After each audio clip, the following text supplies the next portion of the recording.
Hello दोस्तों, आप सभी का स्वागत है एमएचके क्लासेस में। दोस्तों, आज के इस वीडियो में हम आपको जो है ये बताएंगे कि एसएससी का जो एग्ज़ाम रिज़ल्ट अपडेट है वो क्या होने वाला है। ठीक है, तो उसका क्या अपडेट है, तो उसके बारे में मैं आपको कोई अपनी तरफ से कोई फेक न्यूज़ नहीं दूंगा। मैं आपको पूरा जो न्यूज़पेपर का आर्टिकल है जिसमें जो है जो एसएससी के मेंबर हैं, ठीक है, उन्होंने जो साझा किया है न्यूज़ कि मतलब ये जो एसएससी के जितने भी एग्ज़ाम्स फंसे हुए हैं उनका रिज़ल्ट कब तक आने की उम्मीद है। तो मैं आपको वही बताऊंगा और पूरा आर्टिकल मैं आपको लाइन बाय लाइन पढ़कर सुनाऊंगा कि उन्होंने क्या बोला। ठीक है, तो दोस्तों इस वीडियो में अंत तक बने रहिएगा। अगर आपको ये जानना है कि आपने अगर एसएससी का एग्ज़ाम दिया है तो उसका रिज़ल्ट कब आएगा, अगर आपको ये बात जाननी है तो आप इस वीडियो को एंड तक ज़रूर देखिएगा। और दोस्तों, अगर आप मेरे चैनल पर पहली बार आ रहे हैं तो आप इसको सब्सक्राइब करना नहीं भूलिएगा, क्योंकि मैं जितनी भी इन्फॉर्मेटिव वीडियोस बनाऊं, अगर आप सब्सक्राइब कर लोगे और बेल नोटिफिकेशन दबा दोगे तो वो नोटिफिकेशन आप तक सबसे पहले पहुंचेगा कि क्या इन्फॉर्मेटिव वीडियो मैंने बनाई है। क्योंकि मैं जितनी भी रिजल्ट्स अपडेट हैं और जितने भी वैकेंसीज़ अगर आगे आने वाली होंगी मैं उस पर भी वीडियोस बनाऊंगा। तो अगर आपको उसकी अपडेट्स चाहिए तो आप मेरे चैनल को सब्सक्राइब ज़रूर कर लें और इसको ज़्यादा से ज़्यादा इस वीडियो को शेयर करें, लाइक करें और कमेंट करना ना भूलें। तो दोस्तों, चलो हम लोग देखते हैं कि उन्होंने क्या बोला। जो एसएससी के मेंबर हैं उन्होंने क्या बताया रिजल्ट के बारे में। और दोस्तों, ये जो न्यूज़ है ये मैं आपके साथ जो शेयर कर रहा हूँ ये अभी हाल ही में 27 मई 2020 की है। तो 27 मई 2020 की न्यूज़ मैं आपको बता रहा हूँ, जिसमें जो आर्टिकल पेपर का निकला था उसमें एसएससी के मेंबर ने क्या बात कही थी। चलो दोस्तों, स्टार्ट करते हैं हम लोग। दोस्तों, एसएससी के जो एक सदस्य हैं जो अभी हाल ही में राजेश श्रीवास्तव, उन्होंने एक स्टेटमेंट दिया है। ठीक है, उन्होंने स्टेटमेंट दे के क्या बोला और ये स्टेटमेंट किसको दिया, उन्होंने नवभारत टाइम्स ऑनलाइन को बताया। ठीक, तो उन्होंने क्या बताया, उन्होंने कहा कि जो एसएससी की परीक्षाओं का रिजल्ट है, ठीक है, एसएससी की जो परीक्षाओं के रिजल्ट में देरी का मुख्य कारण कोरोना वायरस महामारी है। तो दोस्तों, इससे पहले जो मैंने वीडियो बताई थी मैंने उसमें भी आपसे बताया था कि जो लॉकडाउन 4 है अब उसमें 50% जो एम्प्लॉयज़ हैं, गवर्नमेंट एम्प्लॉयज़ हैं जो ऑफिस में, तो वो उनको अलाउ कर दिया गया है कि वो ऑफिस में आके अब जो भी ऑफिस का काम है उसको संभालें। तो दोस्तों, अब जो ये पहले जो लॉकडाउन 3 था उसमें इतनी छूट नहीं थी, तो अब जो ये लॉकडाउन 4 है इसमें ज़्यादा छूट मिल गई है। तो इसलिए जो एसएससी भी है उसने भी अपना काम स्टार्ट कर दिया है। तो उन्होंने अभी अपना काम स्टार्ट कर दिया है। तो अब ये देखना है कि रिजल्ट की डेट क्या होने वाली है आगे।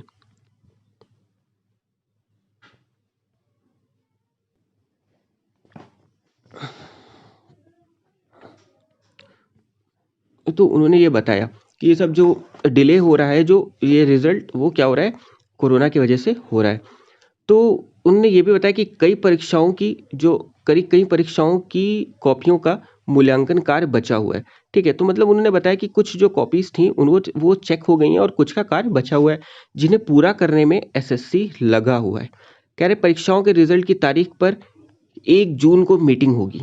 ठीक, तो उन्होंने बताया कि रिजल्ट की तारीख पर, यानी अभी जो रिजल्ट की जो डेट है, ठीक है, वो तय करने के लिए 1 जून को मीटिंग होगी। उन्होंने ये बात कही और कहा कि जून के पहले ही वीक में, यानी पहले सप्ताह में जून के रिजल्ट जारी करने की तारीख आ जाएगी। यानी इस मीटिंग का जो कंक्लूजन निकलेगा उसमें जो डिस्कशन करके जो कंक्लूजन निकलेगा उसमें ये बताया जाएगा कि जो रिजल्ट की डेट है वो क्या रखी जाएगी। ठीक है दोस्तों, तो आगे देखते हैं कि और क्या बात हुई। आगे उन्होंने बोला कि एसएससी की परीक्षाओं में यूएफएम के कारण लाखों उम्मीदवार परेशान है। हाँ, एक ये केस भी चल रहा है कि यूएफएम के कारण जो लाखों बच्चे हैं क्या है, परेशान है। क्योंकि क्या हुआ था कि जो सीएचएसएल की जो 2018 की जो टीयर 2 की परीक्षा हुई थी उसमें 4500 से ज़्यादा उम्मीदवारों को यूएफएम देकर आरोग्य करार दे दिया गया था। ठीक, तो आरोग्य करार दे दिया गया था, तो आरोग्य करार मतलब अयोग्य करार उन्हें क्यों दे दिया गया था? ठीक, तो उन्हें इसलिए दे दिया गया था क्योंकि उम्मीदवारों ने एक गलती ये कर दी थी कि उम्मीदवारों ने पत्र में काल्पनिक पता लिख दिया था। ठीक, तो काल्पनिक पता लिखा था। अब मान लो पेपर में उन्होंने दिया कि तुम्हें ये एड्रेस लिखना है और तुमने कुछ और लिख दिया अपनी तरफ से, तो क्या हो गया, उन्होंने इसलिए तुम्हें अयोग्य करार दे दिया। ठीक, तो ये गलती तो है क्योंकि उन्होंने जो पता बोला था वो मेंशन करना चाहिए था और अपनी तरफ से अगर हम लोग ने ये कर दिया है तो गलती की है। ठीक, हालाँकि अगर हमारा पूरा उसका पैटर्न सही है लेटर का, तो उसमें मार्क्स मिलने चाहिए। लेकिन अब CHSL क्या डिसाइड करता है ये हम आगे ही देखना है, ठीक है। CHSL, CAGL और SSC MTS क्या डिसाइड करता है ये तो हमें आगे देखना है, ठीक। तो उसके बाद कह रहे हैं कि जो MTS 2019 पेपर 2 था और CGL 2018 टीयर 3 था, इसमें भी यही कई उम्मीदवारों ने भी क्या किया था, यही गलती की थी कि पत्र में काल्पनिक पता लिख दिया था, ठीक। उसके बाद कह रहे कि ऐसे में जब उन्हें अच्छे नंबर होने का डर सता रहा है, ठीक है, अच्छे नंबर होने पे भी उन्हें फेल होने का डर सता रहा है, ठीक है। जाहिर सी बात है अगर किसी बंदे ने अच्छा पेपर दिया है और उसका अगर ये एड्रेस उसने अगर गलत डाल भी दिया है गलती से, तो उसे ये डर बना हुआ है कि पता नहीं वो पास हो पाएगा कि नहीं, पता नहीं उसका मेरिट में नाम होगा कि नहीं, ठीक है। तो ये डर तो जायज़ है उनके अंदर होना, ठीक, क्योंकि उन्होंने मेहनत करके वो यहाँ तक पहुँचे हैं और फिर अगर यहाँ पे फेल हो जाते हैं तो इनके लिए बहुत ही दुःख की बात होगी। तो कह रहे हैं कि उम्मीदवार यूएफएम मामले के लेकर कई बार जो यूएफएम को लेकर कई बार ट्विटर पर ट्रेंड चला चुके हैं, ठीक है। इस बात को उन्होंने उठाने की कोशिश की है कई बार ट्विटर पर, ठीक है। कह रहे हैं कि भाई एसएससी ने इस मामले में की जांच की बात भी कही थी और एसएससी ने कहा था कि हम इस बात की जांच करेंगे कि जिसके संबंध में 15 अप्रैल को नोटिस भी आया था। कह रहे कि उम्मीदवारों के मन में कई सवाल हैं कि कमेटी द्वारा जांच का काम कहाँ पहुंचा, ठीक। तो जो स्टूडेंट एस्पायरेंट्स हैं तो उनके अंदर कहीं ना कहीं ये सवाल आ रहा है कि जो एसएससी है तो उसका काम कहाँ पहुंचा और जांच कमेटी जो हुई थी वो कहाँ तक जांच हुई उसकी, और ये कौन संभाल रहा है। तो इसका उनके अंदर ये सब काफ़ी हद तक सवाल उठते रहे हैं उनके मन में, ठीक। अभी देखते हैं कि ये जांच कमेटी के सदस्य कौन है और कमेटी की रिपोर्ट कब आएगी। इन सभी सवालों के जवाब कह रहे हैं कि किसने दिए, इन सभी सवालों के जवाब एसएससी के सदस्य राजीव श्रीवास्तव, ठीक है। तो ये फेक न्यूज़ नहीं है, ठीक है। तो ये पूरा आर्टिकल मैंने आपके साथ एज इट इज़ शेयर किया है। तो ये जो राजीव श्रीवास्तव हैं ये एसएससी में नंबर 2 हैं, ठीक है। तो इन्होंने ये सब स्टेटमेंट दिया है, सारे एसएससी के ये सदस्य हैं जो राजीव श्रीवास्तव, इन्होंने सभी सवालों के जवाब दिए, ठीक। और इन्होंने क्या एक जो मेन स्टेटमेंट कहा कि मैंने वो यहाँ पे दे रखा है कि कह रहे कि राजीव श्रीवास्तव ने बताया कि एसएससी की परीक्षाओं के रिजल्ट की तारीख जून के पहले सप्ताह तक आ जाएगी, ठीक। तो उन्होंने ये बात बोल दिया, अब हमें क्लियर कर दिया है कि जून के पहले सप्ताह तक जो रिजल्ट की डेट है वो आउट हो जाएगी और अभी कॉपियों के मूल्यांकन का कार्य पूरा किया जा रहा है, यानी अभी जो कॉपी की जो चेकिंग है वो अभी जारी है। कह रहे हैं कि रिजल्ट आने में 3 महीने भी लग सकते हैं। देखिए अब ये भी यहाँ पे इन्होंने स्टेटमेंट दे दिया है कि रिजल्ट आने में 3 महीने लग सकते हैं, ठीक है। तो अब दोस्तों अगर आपके अंदर ये सवाल उठ रहे हैं कि कब आएगा और कब नहीं आएगा, तो ये चीज़ उन्होंने क्लियर कर दी है कि 3 महीने भी लग सकते हैं, ठीक है। तो अब मान के चलो कि 3 महीने तक लग सकते हैं रिजल्ट आने में। और कह रहे हैं कि सीजीएल और एमटीएस के रिजल्ट में 3 महीने लग सकते हैं, उन्होंने एकदम क्लियर कर दिया कि जो सीजीएल का और जो एमटीएस का रिजल्ट था उसमें 3 महीने लग सकते हैं, उससे पहले जून में ही कमेटी का निर्णय आ जाएगा, ठीक।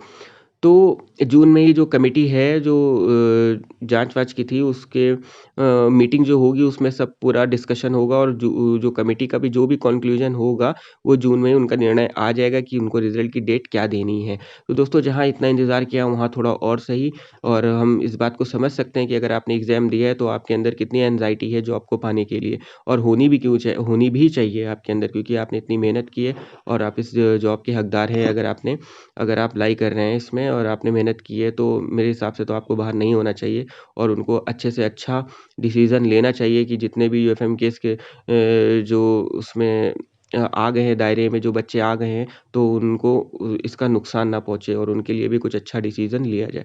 तो दोस्तों तो लास्ट तक बने रहने के लिए धन्यवाद। और दोस्तों इस वीडियो को ज़्यादा से ज़्यादा शेयर करिए और लाइक करिए और कमेंट करिए और सब्सक्राइब करना बिल्कुल मत भूलिएगा, और अगली वीडियो मैं फिर आपके सामने लेकर हाज़िर होऊँगा। तब तक के लिए धन्यवाद।